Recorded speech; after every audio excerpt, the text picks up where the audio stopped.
the Lakers recorded an uninspiring 125-119 win over the Pelicans on Wednesday.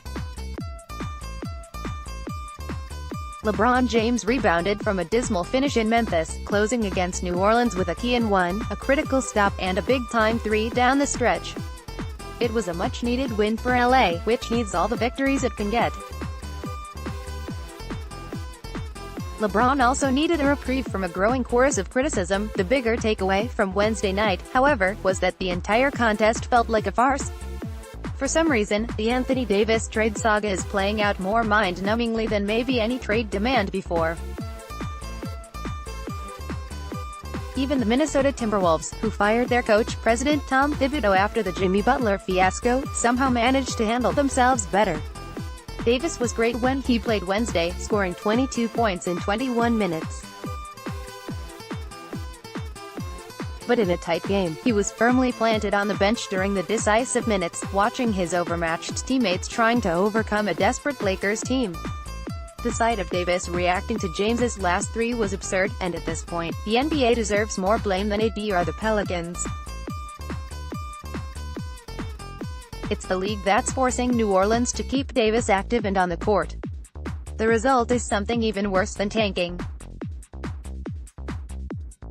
At least when players outright sit their best players, think Phoenix shutting down Eric Bledsoe a couple years ago, younger guys can soak up the minutes and have a chance to improve their game. Teams that are openly tanking may not have their best players on the floor, but they aren't coaching to lose. That's not what's happening with the Pelicans. The NBA is putting Alvin Gentry in an awkward position, forcing him to play Davis while the organization has to also protect its most important asset ahead of an incredibly critical off-season for the franchise. Seeing a completely healthy Davis watch his team lose after he flashed dominance for 3 quarters was more insulting than if he had not played at all. There is a super easy fix for this, and it's the obvious one every person has already suggested: the league should let the Pelicans sit Davis if that's what they want. Maybe that means you reimburse fans instead of paying the NBA a fine. But if the league's reasoning for mandating New Orleans keeps Davis active as competitive balance, then what the hell do you call Wednesday's game? Were the Pelicans employing the most optimal strategy by having Davis sit the entire fourth quarter? At the same time, does anyone with a brain blame the team for being cautious with him when the front office knows it can't afford anything less than a massive haul when he's traded? The situation is a joke. The NBA is making it worse by meddling. This seemingly all goes back to Adam Silver and his distaste for tanking and trade requests. Silver seems to be discounting the savvy of his fans when he gets heavy-handed about these issues.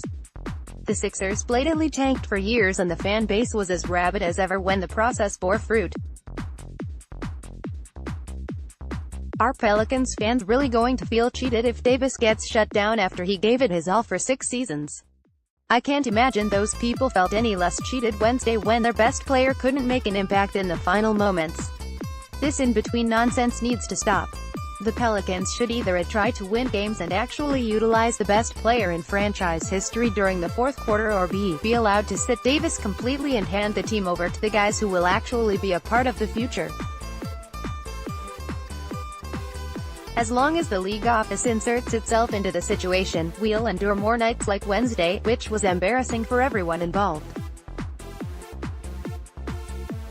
Anthony Davis won't be a part of the Pelicans' future.